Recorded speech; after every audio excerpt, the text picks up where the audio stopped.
kegiatan pembelajaran pada hari ini. Pada kegiatan ini saya akan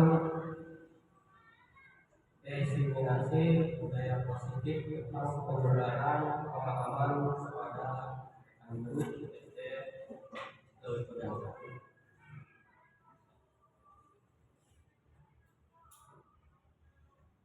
Sebelumnya kita explaining dulu semuanya, mohon kepala dan untuk diri semuanya.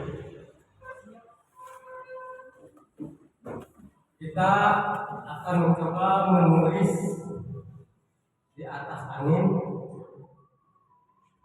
Kita bayangkan bahwa saya guru hebat SD Negeri Lewikodang 1.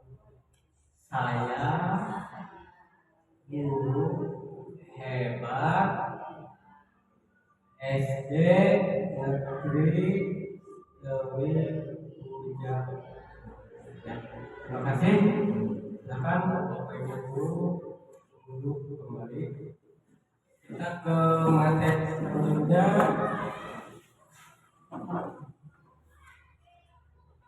Materi selanjutnya itu menyebarkan pemahaman budaya positif, yang mana budaya positif ini itu berawal dari perubahan paradigma baru, yang mana ada keinginan dari diri bahwa diri kita ini ingin berubah dari nyaman ke kita keluar dari zona nyaman. Misalkan kita nyamannya tadinya seperti A, kita beranjak ingin berubah ke zona B. Selanjutnya dari perubahan paradigma baru, disiplin positif ini mempunyai nilai-nilai kebajikan, kemudian dasar kebutuhan dasar manusia, motivasi perilaku manusia, posisi kontrol guru, keyakinan kelas, dan ketiga restribusi. Ya. Perubahan paradigma baru ini yaitu pembelajaran yang berorientasi pada pengembangan kompetensi dan pengembangan karakter yang sesuai dengan dimensi profil pelajar Pancasila. Kurikulum Merdeka memastikan bahwa praktik pembelajaran yang dilakukan pada murid, siswa, atau student center learning, yang mana setiap siswa dipastikan melakukan kegiatan belajar sesuai dengan kebutuhan dan tahap perkembangannya. Pada kesempatan ini, kita sebagai pendidik harus memahami dua kodrat yang dimiliki setiap anak, yaitu kodrat alam dan kodrat zaman. Kalau kodrat zaman itu dari zaman ke zaman pasti berubah. Begitu juga dengan kodrat alam. Ya. Selanjutnya teori kontrol. Menurut Dr. William Glasser, ilustrasi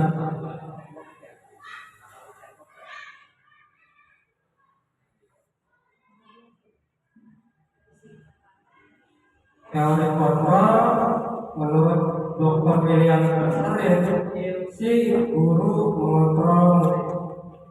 Yang kedua,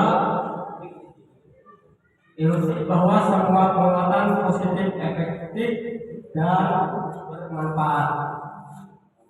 Yang ketiga, ilusi bahwa kritik dan membuat rasa bersalah untuk menguatkan karakter.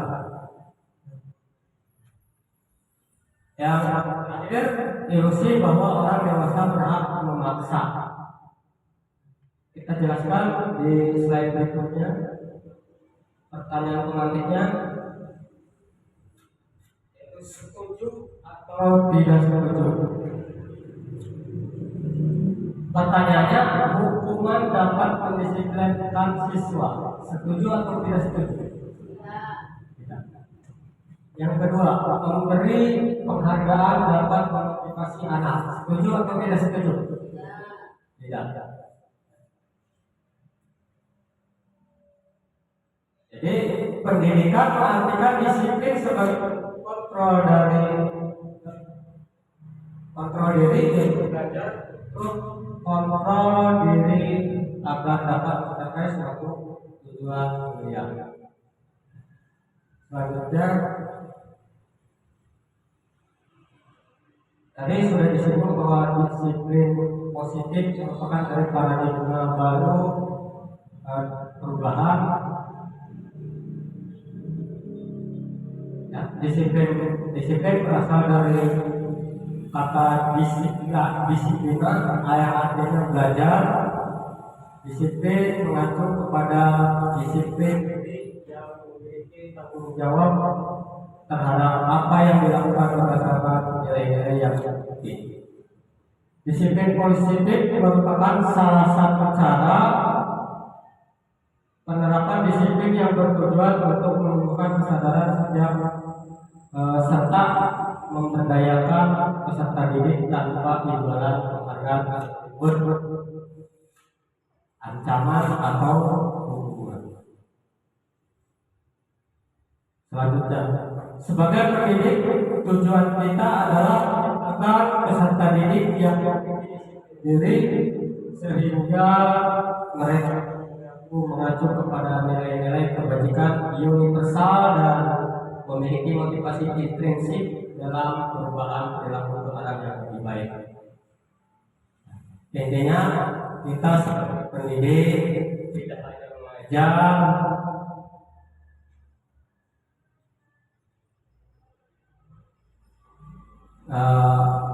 sebagai pendidik juga kita harus bisa mendidik. Kalau merubah sekaligus itu bisa,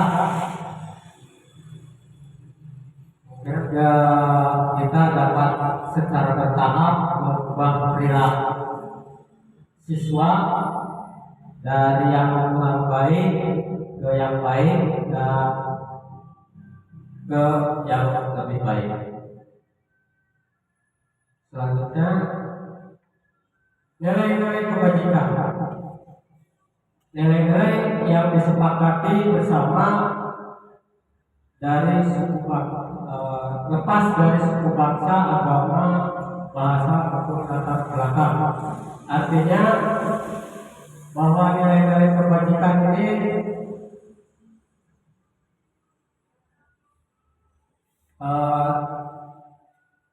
disepakati bersama dan menghargai keberagaman.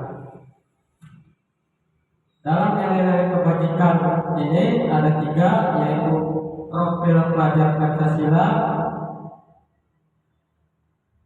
beriman bertakwa terhadap Tuhan Yang Maha Esa dan akhlak mulia, berpendidikan global, bergotong royong, mandiri, kreatif dan bernalar kritis. Yang kedua, AIPO Primary Years Program atau PYP, yaitu toleransi, rasa hormat, integritas, mandiri dan menghargai, antusias, empati, keingintahuan, kreatif, kerjasama, percaya diri, serta komitmen. Yang ketiga, keterampilan hidup atau life skill. Life skill ini yang lebih utama yang terdapat dipercaya, lurus hati, pendengar yang aktif, tidak merendahkan orang lain, dan memberikan yang terbaik dari diri. Artinya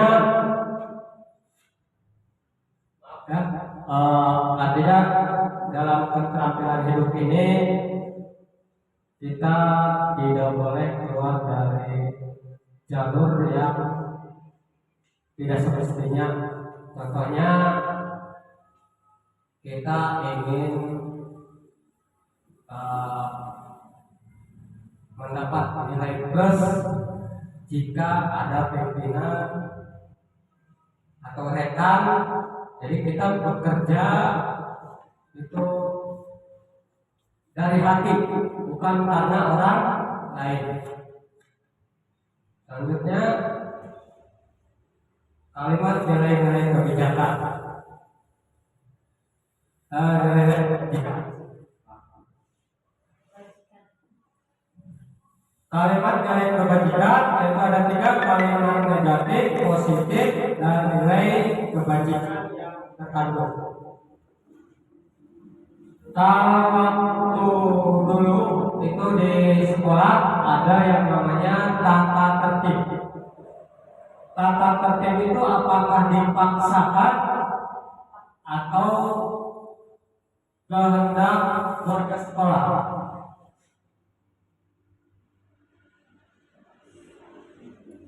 Dipaksakan atau kehendak warga sekolah?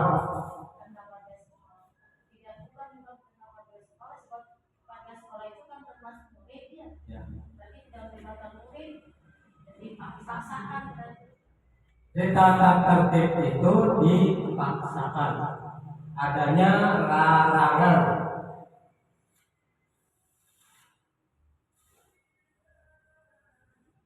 Pada kurikulum Merdeka ini makanya dirubah menjadi kesepakatan kelas dan kesepakatan sekolah.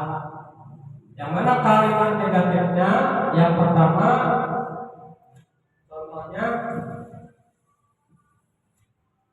jangan berlari di koridor. Kalimat positifnya berjalan dengan tenang di koridor. Nilai kebajikan yang terkandungnya apa? Keteladanan.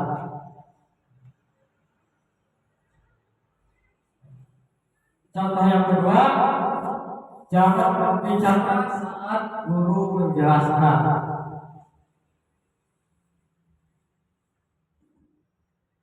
Jadi dalam nilai kebajikan ini jangan menggunakan kalimat negatif.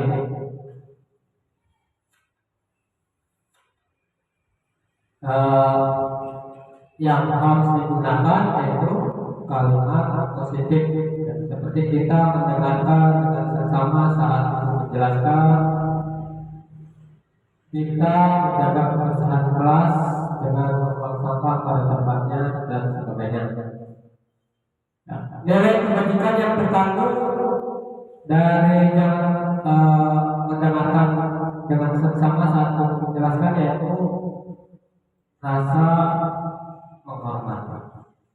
Dan yang terakhir, menjaga kebersihan, yaitu kebersihan dan kesehatan. Selanjutnya,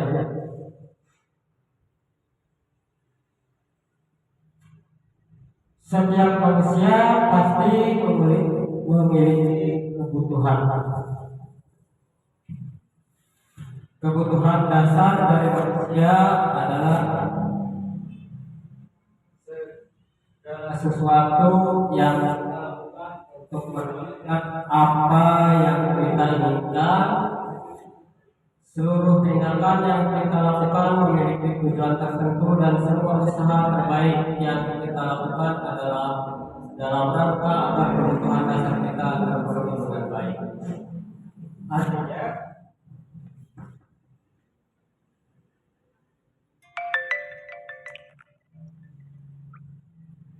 segala sesuatu yang kita usahakan itu semuanya pasti memiliki keinginan yang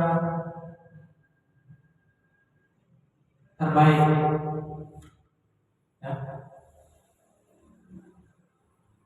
agar terpenuhi dengan baik.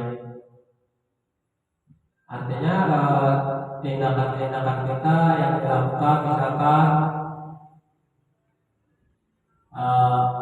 memberikan pelajaran kepada siswa, jika datang sekolah jangan terlambat, saat mengerjakan tugas tidak ribut itu merupakan kebutuhan dasar yang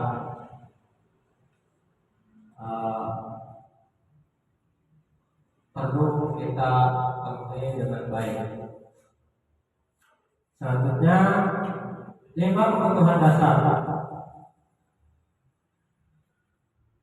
Dari kebutuhan dasar itu ada 5. Yang pertama bertahan hidup, kasih sayang dan rasa diterima, kebebasan, kesenangan dan penguasaan. Kebutuhan hidup mungkin Bapak Ibu juga tahu apa yang kita butuhkan agar kita bisa bertahan hidup.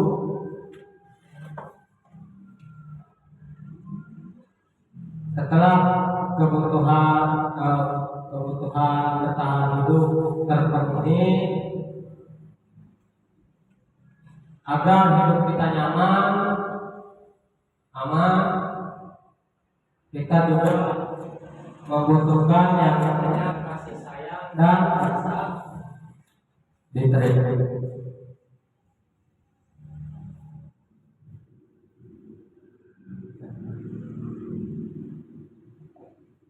Selanjutnya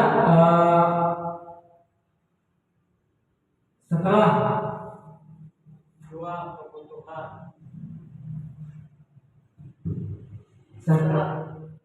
kebutuhan terpenuhi,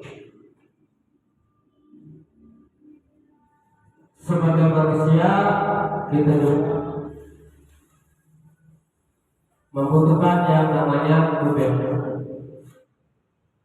Artinya kebebasan dalam kemandirian, memiliki pilihan, mencoba hal baru, maupun mengendalikan arah diri. Yang keempat, kesenangan. Artinya kita dalam bekerja, dalam kehidupan sehari-hari juga, kalau misalkan kita selalu serius, itu akan merasa bete ya. Tidak ada seninya. Kesenangan ini itu bermain, humor, antusiasme, tertawa. Dalam diri manusia juga pasti itu ada yang namanya ingin menguasai. Jadi kebutuhan dasar manusia itu yang terakhir yaitu penguasaan harga diri, penguasaan keinginan untuk dianggap, memimpin, berprestasi, diakui dan didengar. Ya. Itu hal yang wajar yang dimiliki oleh setiap manusia.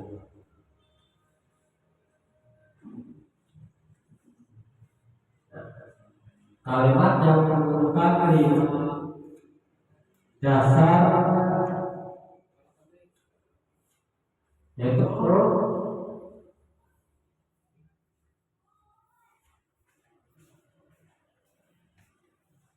yang pertama, ibu guru bilang, aku tidak boleh bersenandung sewaktu mengerjakan tugas. Katanya, kelas harus tenang, suara. Kan agak seru jadinya. Itu merupakan kebutuhan dasar apa? Ya, kesenangan. Yang kedua, ibu guru tidak menyapaku hari ini, padahal aku pakai jepit rambut baru. Perhatian dan kasih sayang. Ya, sama ya. Yang ketiga, aku sebel, gambarku tidak rapi, malah ibu guru menunjukin ke teman-temanku di depan kelas. Sahabat, ada siswa yang sedang menggambar, setelah selesai menggambar, tapi gambarnya jelek, gurunya ditunjukkan ke teman-temannya bahwa gambarnya ini gambar si A itu jelek. Jadi perasaan kebutuhan dasar yang dimiliki siswa tersebut kan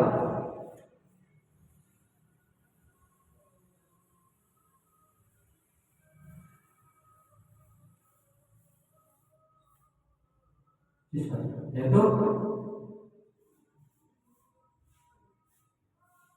penguasaan. Ya. Jadi ingin menguasai bahwa walaupun sejelek apapun gambar saya di mata saya itu bagus.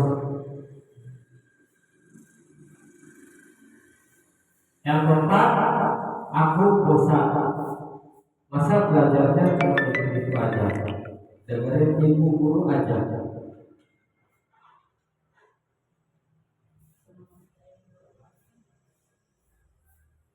Kesenangan bisa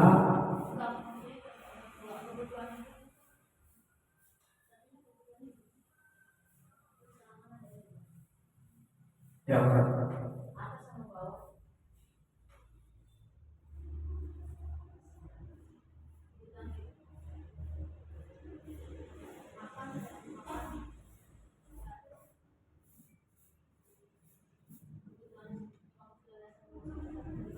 Yang pertama kesenangan,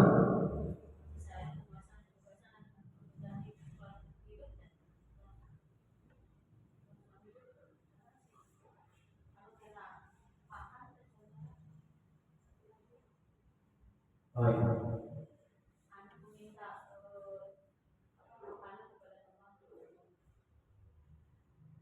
Oh iya, kurang satu ya kebutuhan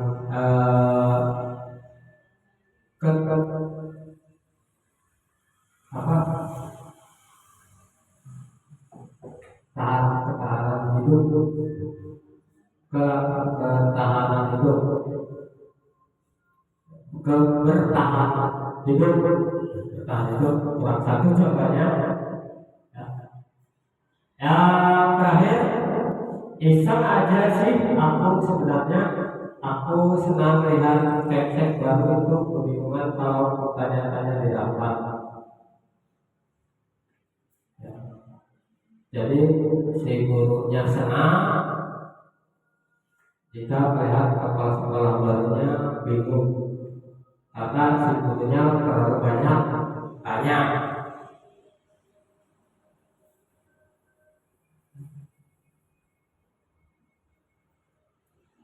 Jadi kebutuhan dasar yang terakhir itu kesenangan. Selanjutnya motivasi perilaku manusia. Motivasi perilaku manusia itu ada dua. Yang pertama motivasi ekstrinsik dan yang kedua motivasi intrinsik. Motivasi ekstrinsik yang berasal dari luar, sedangkan motivasi intrinsik yaitu berasal dari diri sendiri, ya, yang timbul atau muncul dari dirinya sendiri. Sedangkan motivasi ekstrinsik itu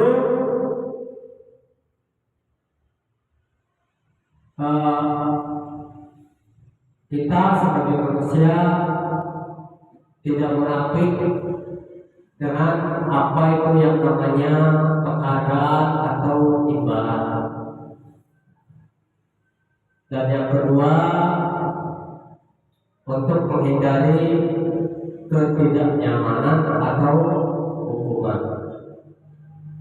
Sekecil apapun kita melakukan pelanggaran, kita akan merasa tidak ingin dihukum.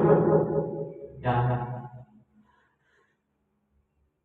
Itu motivasi ekstrinsik yang kedua, yaitu untuk menghindari ketidaknyamanan atau hukuman.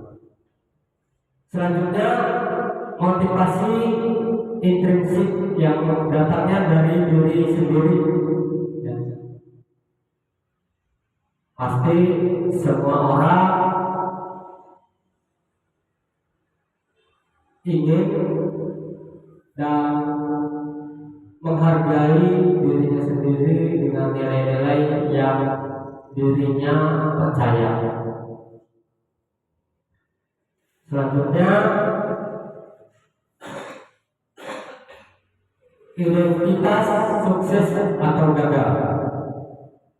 Ada hukuman, ada konsekuensi, ada restitusi. Kalau hukuman itu tidak terencana,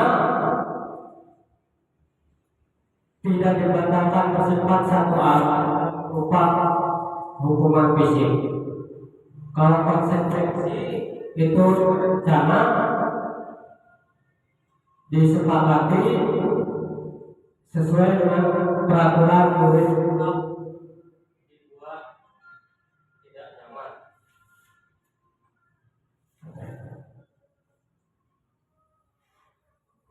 Sikap guru selalu memonitor murid. Yang terakhir, restitusi, itu proses menciptakan kondisi bagi murid untuk memperbaiki kesalahan yang mengajarkan murid untuk mencari solusi sendiri.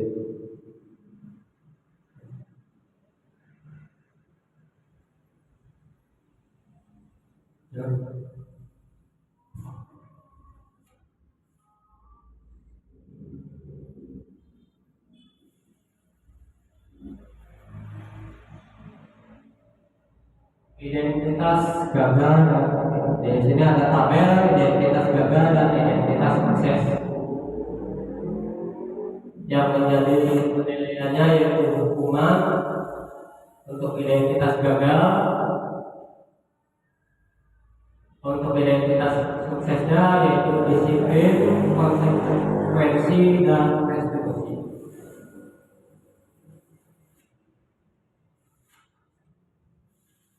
Dengan adanya hukuman, itu siswa tidak nyaman dalam jangka waktu panjang. Yang kedua, siswa akan tersakiti. Yang ketiga, perilaku pasif atau agresif meningkat. Yang keempat, sistem tidak akan berjalan bila murid tidak takut. Yang terakhir, murid belajar menyembunyikan kesalahan. Sedangkan identitas sukses yaitu ada konsekuensi dan restitusi. Apa konsekuensinya? Yaitu tidak nyaman untuk murid dalam jangka waktu pendek. Artinya 1 atau 2 hari mungkin dengan peraturan tersebut siswa akan merasa tidak nyaman.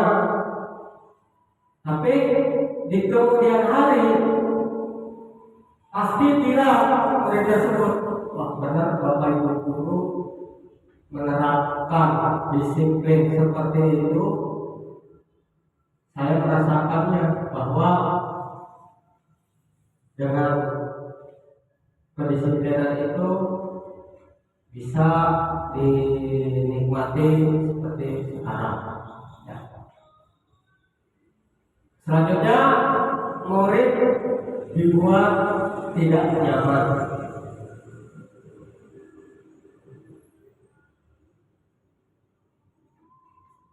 Dengan konsekuensi peraturan yang membuat siswa tidak nyaman, pasti siswa tersebut akan frontal, akan tidak senang kepada yang membuat peraturan. Selanjutnya, penguatan hanya bertahan dalam jangka waktu pendek, memerlukan monitoring dan supervisi terus-menerus dari guru. kita menerapkan peraturan siswa harus menggunakan mangkok dan gelas. Padahal itu sudah berjalan tahun ketiga, di tahun kedua sudah berjalan dengan baik, dan pada tahun ketiga mulai menurun. Jadi di tahun ketiga ini kita sebagai guru perlu memonitoring dan mensupervisi secara terus-menerus agar program tersebut berjalan dengan baik. Yang terakhir, murid belajar taat peraturan. Ya, tidak semuanya murid mentaati dengan peraturan dengan baik, tapi dengan melihat teman dan adik atau kakak kelasnya mentaati peraturan, merasa nyaman, maka yang tadinya tidak ikut atau melanggar peraturan dengan sendirinya akan berubah mengikuti yang mentaati peraturan. Restitusinya bagaimana? Dengan ketidaknyamanan itu, maka menguatkan murid dalam jangka waktu panjang. Sebagai contoh, misalkan oleh siswanya, oleh gurunya waktu di sekolah, kamu harus belajar lebih tekun. Sedangkan dalam kesehariannya malah setelah keluar sekolah dan ketemu lagi dengan gurunya, benar Pak, waktu dulu saya leha-leha belajar di sekolah itu, sekarang merasa menyesal. Kenapa udah seperti apa yang dikatakan Bapak Ibu guru? Seperti itu. Selanjutnya, mendapatkan penguatan. Masalah terpecahkan. Murid belajar bertanggung jawab untuk melakukan. Murid memecahkan masalah.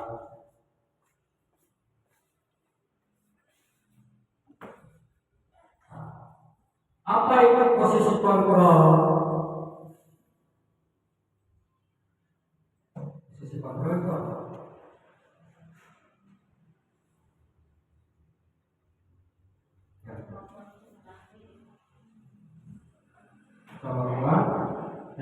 Posisi kontrol itu ada 5. Kita sebagai guru memiliki 5 posisi kontrol. Yang pertama, penghukum. Yang kedua, pembuat rasa bersalah. Yang ketiga, teman. Yang keempat, pemantau. Yang kelima, manajer.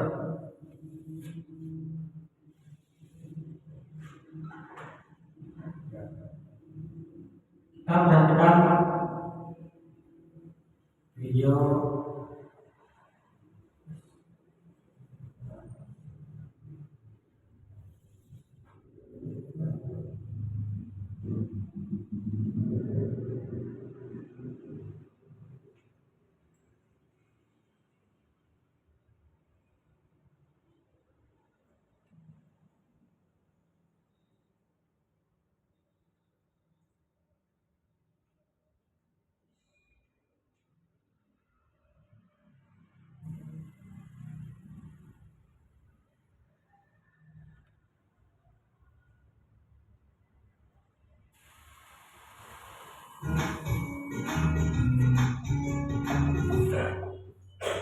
Salam bahagia Ibu dan Bapak Guru hebat.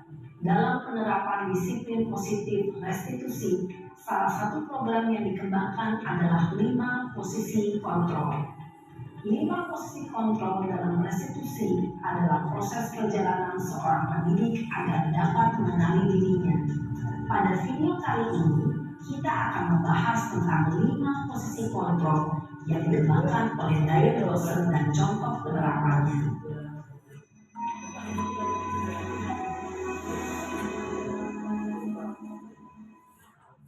5 posisi kontrol itu adalah: 1. Posisi penghukum. 2. Posisi pembuat rasa bersalah. 3. Posisi teman. 4. Posisi pemantau atau monitor. Dan 5. Posisi manajer. Untuk memahami kelima posisi tersebut, mari kita saksikan kasus Naren yang mengambil hadir 20 menit di sekolah dan melihat bagaimana kelima posisi kontrol dalam menghadapi masalah tersebut.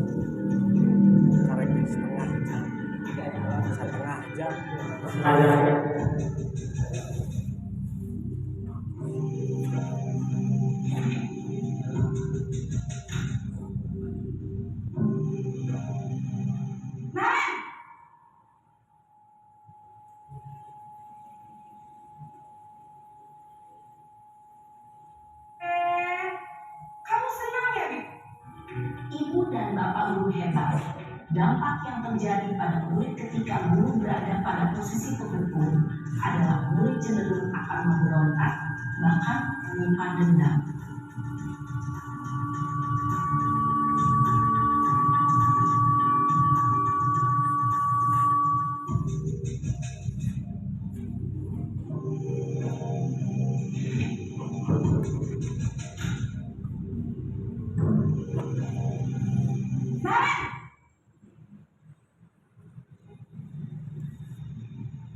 Selamat pagi, Bu. Naren, kamu kenapa terlambat lagi, nak? Ya Tuhan, Naren, kamu senang ya bikin ibu susah ya?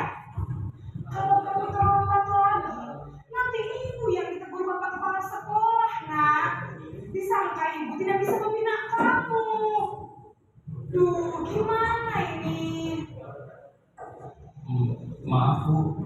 Duh, Gusti Naren, kamu suka ya kalau ibu ditegur bapak kepala sekolah? Terus, sekarang ibu harus tulis apa ini di buku absen? Ini kamu sudah sering terlambat loh. Ibu harus apa coba? Maaf, Bu.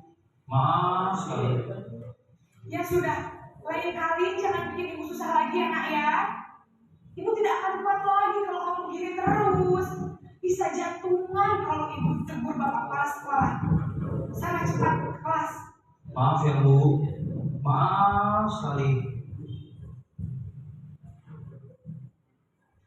Posisi pembuat rasa bersalah berbicara dengan nada tenang, cenderung lembut. Namun kata-kata yang diutarakan membuat murid merasa menjadi orang yang gagal, memandang buruk dirinya sendiri, merasa tidak berharga, dan tidak sanggup membahagiakan orang lain. Ketika guru mengambil posisi pembuat rasa bersalah, murid akan menganggap dirinya yang bersalah dan ia akan menyimpan emosi negatif tersebut di dalam dirinya.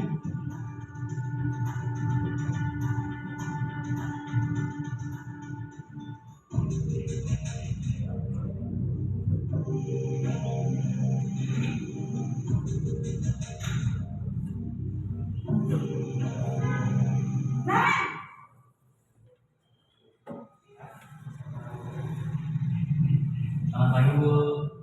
Wah, sudah jam berapa ini nak? Terlambat lagi ya sayang. Iya, Bu. Habis ibu saya untuk mengajak saya, Bu. Kamu malah menyalahkan ibu kamu. Kamu bukannya anak yang larinya paling kencang. Kok terlambat sih?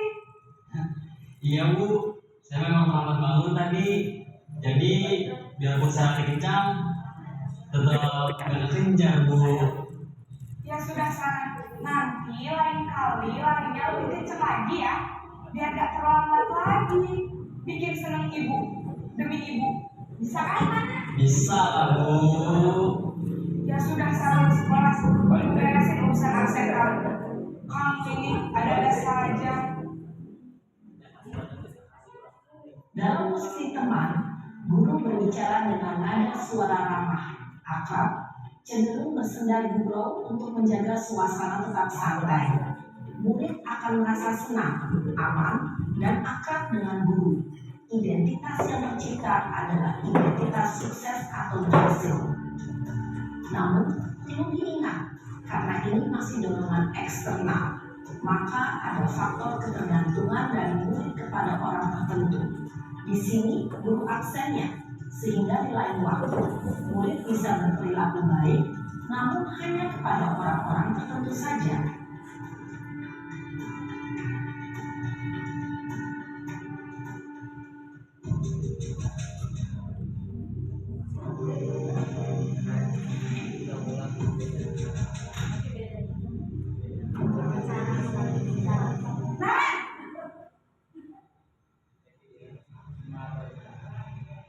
Selamat pagi Bu.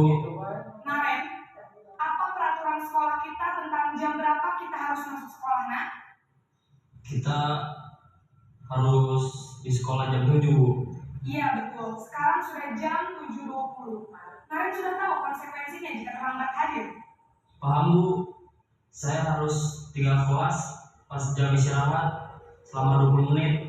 Iya benar, konsekuensinya demikian. Jadi nanti jam 9.30 pas istirahat, kamu harus tinggal di kelas, kerjakan tugas tambahan untuk ketertinggalan kamu, ya? Baik Bu. Posisi pemantau mengandalkan penghitungan atau data untuk mengontrol murid. Guru mengarahkan murid berdasarkan peraturan dan konsekuensi. Seorang pemantau menunjukkan bahasa tubuh dan ekspresi wajah yang datar dan cenderung formal.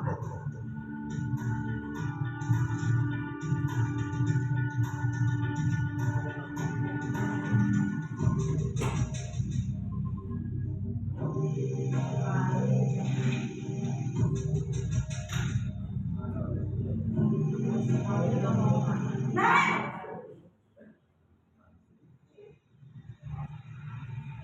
Selamat pagi Bu.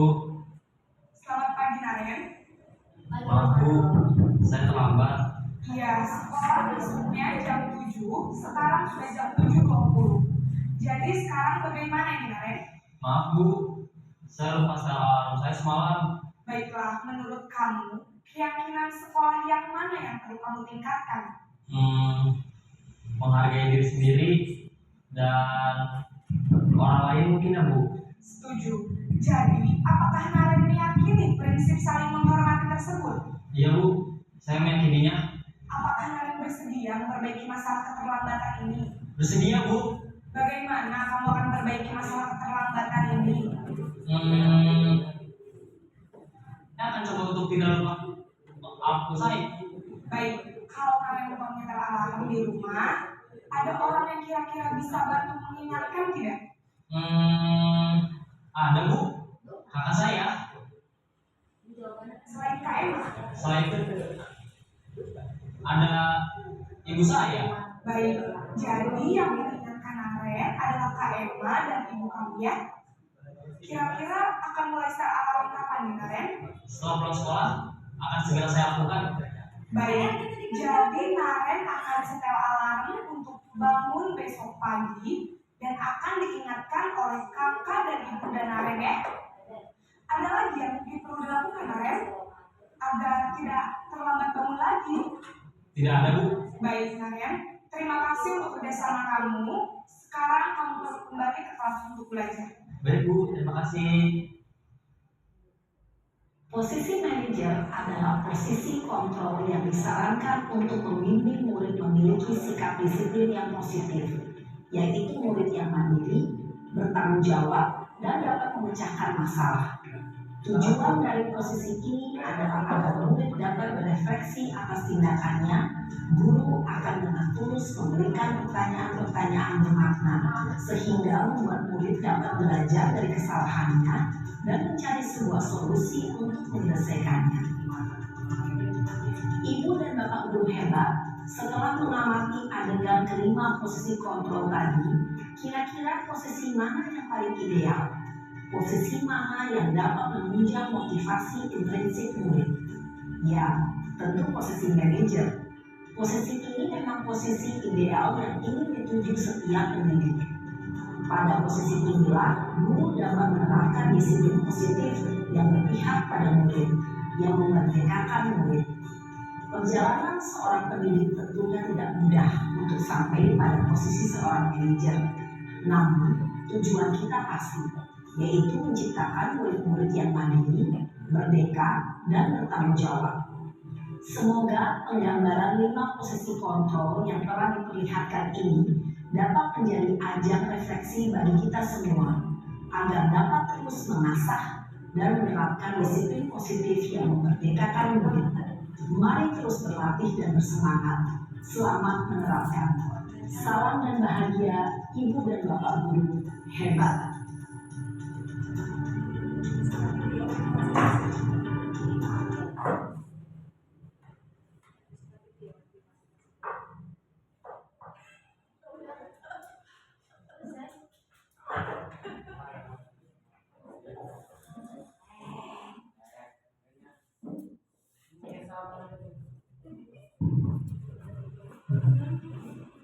Dari video yang tadi ditayangkan, ternyata posisi kontrol yang ideal sebagai pendidik yaitu posisi kontrol sebagai manajer. Posisi kontrol guru merujuk pada berbagai pendekatan yang digunakan oleh mereka dalam mengelola perilaku dan disiplin di kelas. Setiap posisi akan memberikan dampak yang signifikan pada proses pembelajaran dan perkembangan siswa. Dalam keyakinan kelas, mengapa keyakinan kelas? Mengapa bukan peraturan kelas?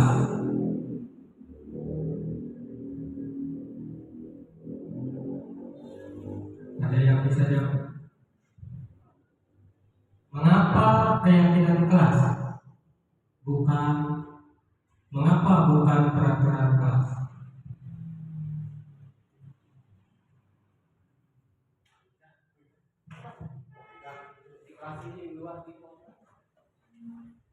Mengapa keyakinan kelas dan mengapa bukan peraturan kelas? Ini karena kalau keyakinan kelas itu disepakati oleh semua murid dan guru ya semua warga sekolah gitu. Kalau peraturan kelas itu dibuat hanya satu pihak. Contoh, peraturan itu dibuat hanya oleh pihak sekolah, tidak melibatkan murid. Nah, itu perbedaannya. Jadi kalau keyakinan kelas itu dibuat dengan melibatkan murid, tetapi kalau peraturan kelas itu tidak melibatkan murid, begitu, Mita? Terima kasih. Berarti kalau keyakinan kelas itu dibuat oleh siswa, sedangkan peraturan kelas dibuat oleh sekolah. Jadi bedanya keyakinan kelas dan peraturan kelas yaitu adanya keterpaksaan atau dipaksakan ya. Kalau peraturan kelas dipaksakan untuk dilaksanakan, sedangkan keyakinan kelas itu siswa yang membuat peraturan, siswa yang melaksanakan, siswa yang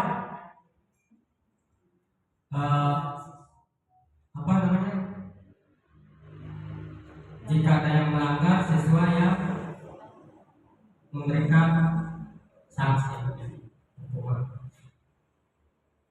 Keyakinan kelas merupakan nilai-nilai kebajikan universal yang disepakati secara tersirat dan tersurat. Murid akan lebih tergerak dan bersemangat untuk menjalankan keyakinannya daripada hanya sekadar mengikuti serangkaian peraturan.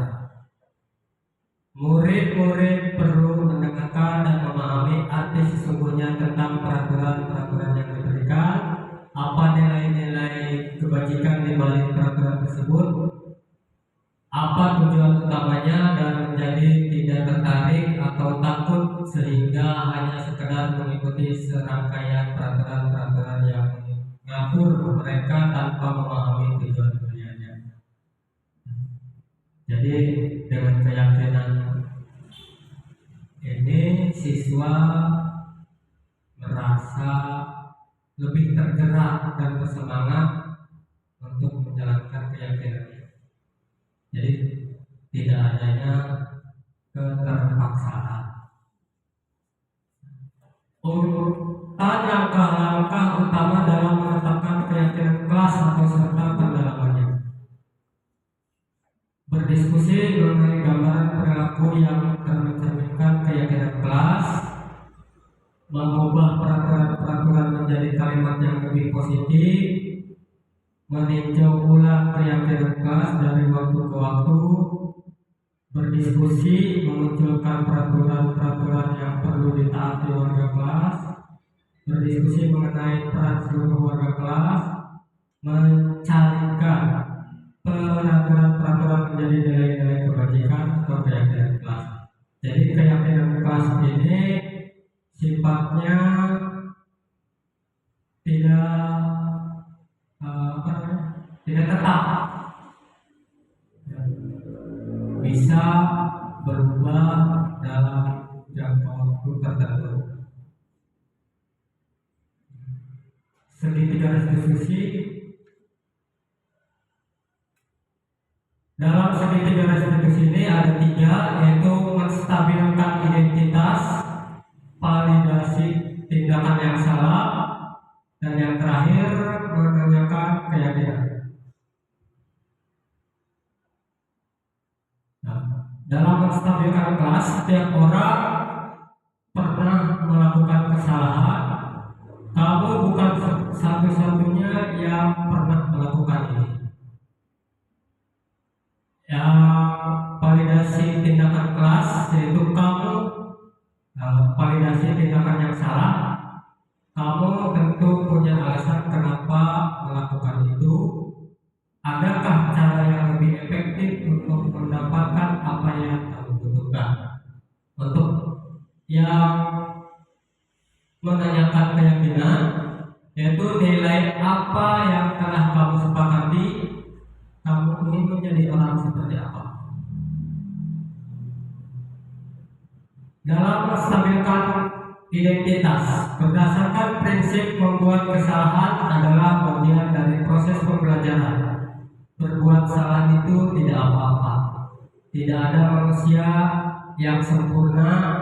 Saya juga pernah melakukan kesalahan. Seperti itu, kita bisa menyelesaikan ini. Bapak Ibu tidak tertarik, Bapak Ibu tidak tertarik mencari siapa yang salah, tetapi Bapak Ibu ingin mencari solusi dari permasalahan ini. Kamu berhak merasa begitu. Apakah kamu sedang menjadi teman yang baik buat dirimu sendiri? Selanjutnya, validasi tindakan yang salah. Padahal yang kamu bisa melakukan yang lebih buruk dari ini, ya, kamu pasti punya alasan mengapa melakukan hal itu.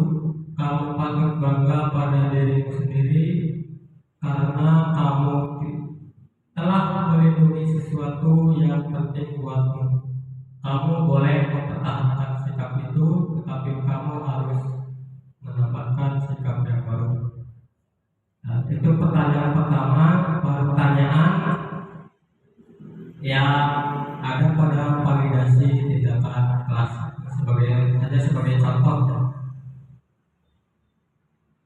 Selanjutnya yang terakhir, menanyakan keyakinan kelas, menanyakan keyakinan. Ya, berdasarkan prinsip teori kontrol bahwa kita termotivasi secara intrinsik, yaitu yang muncul dari diri kita sendiri. Apa yang kita percaya sebagai kelas atau keluarga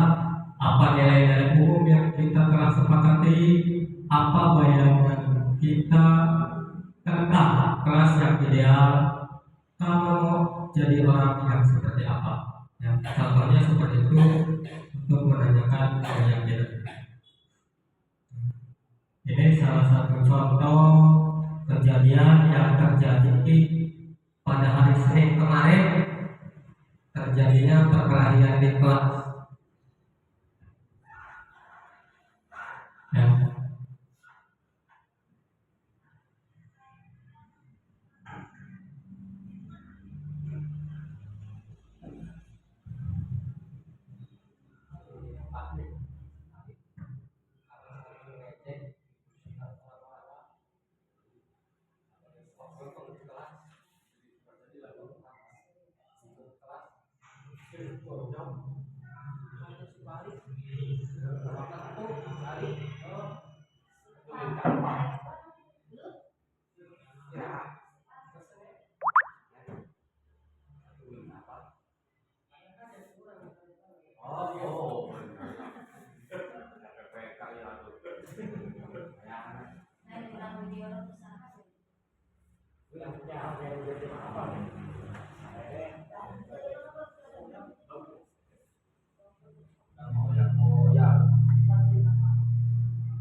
Ya, jadilah guru yang selalu menuntun dan memberi teladan murid-murid.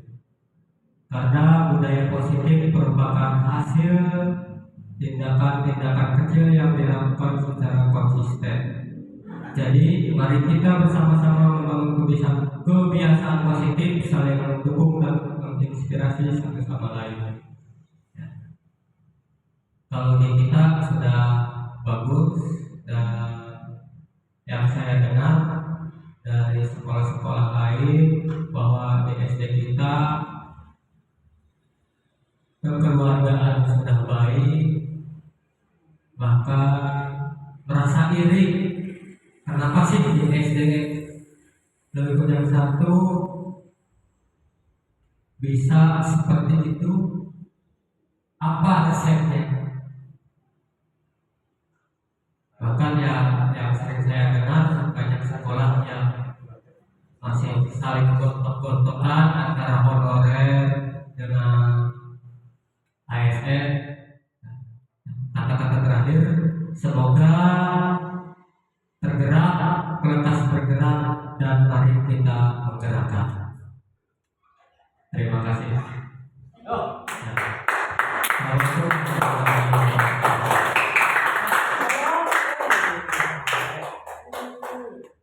Assalamualaikum warahmatullahi wabarakatuh.